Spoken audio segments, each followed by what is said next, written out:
Magandang gabi, kapatid kaibigan. Linggo na naman po ng gabi. Narito po akong muli, ang inyong kaibigan si Brother Albert upang magbahagi ng salita ng Diyos sa gabing ito. Ang topic ko po sa gabing ito ay pinamagatan kong ano ang pagkakaiba ng tatlo? Ang grace, ang mercy, at ang blessing. Bago natin talakayin kung ano ang pagkakaiba nila, ako po ay magbibigay ng 4 na katanungan na ganito po ang pagkakasunod-sunod.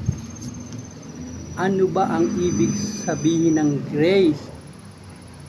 Ano ang kaibahan ng grace sa mercy? Ano ang kaugnayan ng blessing sa grace at sa mercy?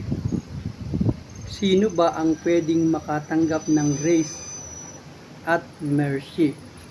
Yan po ang ating tatalakayin sa gabing ito. Ano ba ang ibig sabihin ng grace o biyaya? Ito ay isang kusang loob na regalo mula sa Diyos para sa tao.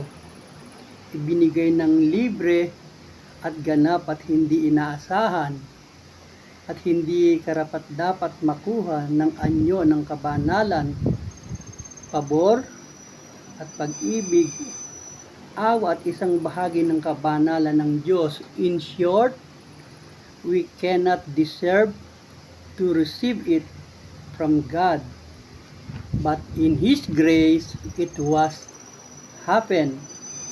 Ang batayan po nito ay natala sa aklat ng Efeso chapter 2 verse 8 na ganito po ang sinasabi, For it's by grace you have been saved through faith, and this is not from yourself, it is the gift of God. Yan po ang sinasabi sa Efeso chapter 2 verse 8. Ano ang kaibahan ng grace sa mercy or awa?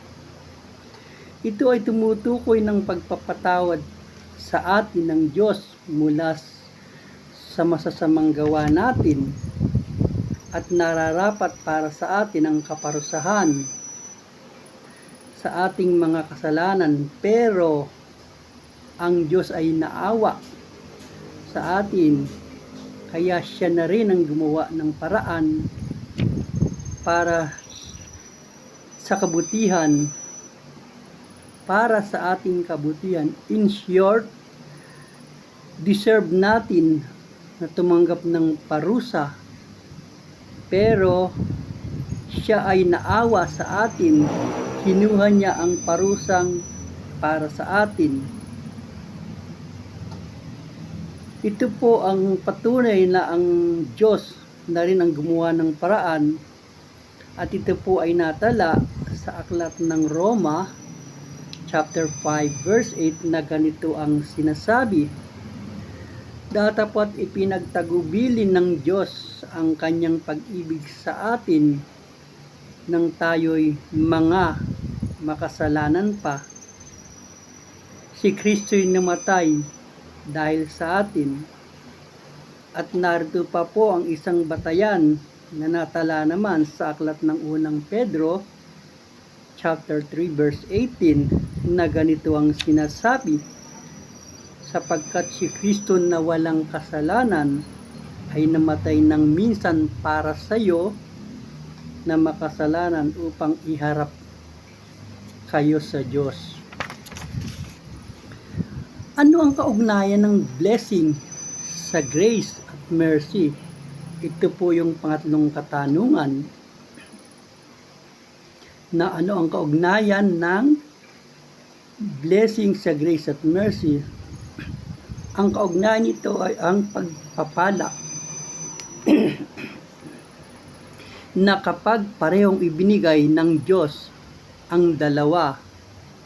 Una, ang hindi karapat-dapat para sa atin na tumanggap ng biyaya dahil hindi natin ito deserve, pero ibinigay pa rin niya. Ang tawag po dyan ay blessing.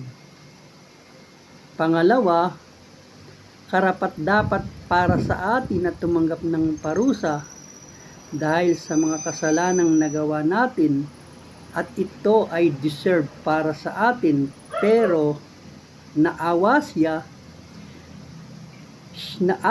sa atin, kaya siya na rin ang gumawa ng paraan para wag nating danasin ang parusang nararapat para sa atin. Ang tawag din po dyan ay blessing. At ang pang-apat pong katanungan, sino ba ang pwedeng makatanggap ng grace at mercy? Kapatid, kaibigan, ang biyaya at kaligtasan ay ibinigay na. At ang mercy ay naganap na sa pamamagitan ng pag-ako niya sa kaparusahan na dapat ay para sa atin. Kailangan na lamang ay bigyan pansin ng mga tao sa pamamagitan ng pagpapahalaga at pagkilala sa ginawa ng Diyos sa pamamagitan ng pagkakaloob ng kanyang anak na si Kristo para sa kabutihan ng tao, upang makamit pareho ang grace at mercy. In short, lahat pwedeng makatanggap. Kapatid, kaibigan, bago ako magtapos sa pagtalakay sa topic na ito sa gabing ito, gusto ko lang magtanong ng dalawang tanong. Kapatid, kaibigan, natanggap mo na ba ang biyaya ng kaligtasan ibinibigay ni Kristo para sa iyo? Yan po ang unang katanungan. Ang pangalawa po ay, pinahahalagahan mo ba ang awa na ipinadama niya sa iyo para lamang sa kabutihan at kaligtasan mo? Yan po yung pangalawa. Kung ang sagot mo ay oo sa dalawang katanungan, ang ibig sabihin lang niyan, na-receive mo na ang blessing mula sa Diyos. Pero ang concern ko ay doon sa ibang nanunood ng video na to, na kung ang sagot nila sa dalawang katanungan ay hindi pa, maaari ko ba kayong anyayahan na sumabay sa maikling panalangin ng pagtanggap ng biyaya ng kaligtasan na inaalok ni Kristo para sa iyo? Sa ganon, matanggap mo rin ang blessing ng biyaya at awa. Kung yan ang sagot mo, ako ay maanalangin, maaari kang sumabay, ikaw na nanunood sa video sa panalangin, nagpagtanggap sa biyayang ino-offer ni Kristo para lamang sa iyo. Tayo po ay manalangin. Ama, inilalapit po namin sa iyo na ito, kung sino man ang nanunood ng video ito na hindi pa tumanggap ng biyaya ng kaligtasan mula sa iyo, dalangin namin, Panginoon, na kung gusto niyang tumanggap, idinadalangin na namin siya sa iyo, Panginoon, na buksan mo ang kanyang puso, buksan mo ang kanyang isip para matanggap niya ang biyaya ng kaligtasan ibinibigay mo sa kanya, at ang awang ibinigay mo na sa amin ay matanggap din naman niya, Panginoon, sa gabing ito na siyang nagpasya na tumanggap ng biyaya mula sa iyo, awa mula sa iyo sa kanyang buhay.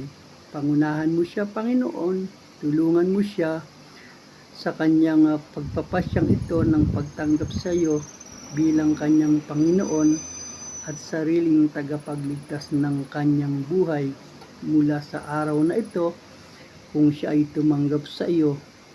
Ama, dalangin ko, tumanim at tumuiboto sa kanyang puso at lumago sa kanyang puso ang salitang kanyang narinig mula sa iyo, Panginoon, sa pamamagitan ko na ginamit mo instrumento para ipahayag ang iyong salita. Samahan mo siya sa kanyang panibagong buhay. Tulungan mo siya sa kanyang panibagong buhay. Ito pong aming kahilingan sa pangalan ng iyong anak na si Jesus, na aming Panginoon at tagapagligtas. Amen. Salamat mga kapatid, kaibigan, sa pagsama sa maikling oras ng pagbubulay-bulay ng kanyang salita sa kalooban ng Panginoon. Sa susunod na linggo, ako po ay muling mag-upload ng panibagong topic.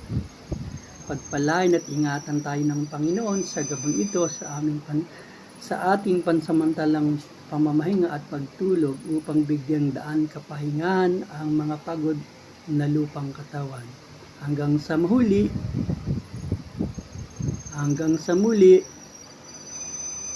Amen.